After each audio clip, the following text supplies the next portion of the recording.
കേരളത്തിൽ ഇപ്പോൾ SIR നടക്കുന്നത് ഇലക്ഷൻ കമ്മീഷന്റെ ഒരു പിടിവാശിയാണ്. കാരണം BJP നേതൃത്വം കേരളത്തിലും ഈ പരിഷ്കരണം നടത്തണമെന്ന് നിർബന്ധമായി ആവശ്യപ്പെട്ടിരിക്കുക.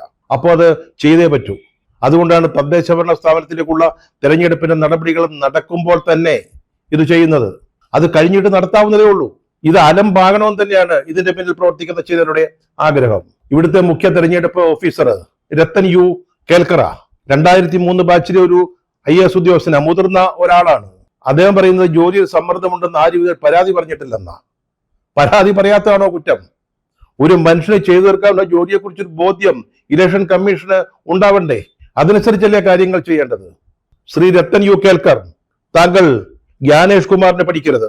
നമ്മുടെ മുഖ്യ തെരഞ്ഞെടുപ്പ് കമ്മീഷണർ ഏതെങ്കിലും രാഷ്ട്രീയ പാർട്ടിയുടെയോ അവരുടെ ആവശ്യങ്ങളുടെയോ കോൽക്കാരനാവരുത്. അതേസമയം ജനാധിപത്യത്തിന്റെ കാവൽക്കാരനാവുകയാണ് വേണ്ടത്. ജ്ഞാനേഷ് കുമാർ ആയതുപോലെ വേണമെങ്കിൽ ഇലക്ഷൻ കമ്മീഷൻ അംഗമോ മുഖ്യ തെരഞ്ഞെടുപ്പ് കമ്മീഷനൊക്കെ ആകാനുള്ള എല്ലാ യോഗ്യതകളും ഒക്കെ ഉള്ള ഒരാളാണ് ഈ രത്തൻ യു കേൽക്കർ. പക്ഷേ ജ്ഞാനേഷ് കുമാർ ആവരുത്. ജനങ്ങൾക്ക് വേണ്ടി നിൽക്കണം. ജനങ്ങളുടെ ജനാധിപത്യ അവകാശങ്ങള് സുതാര്യമായിട്ട് നടപ്പാക്കാൻ വേണ്ടി നിൽക്കണം.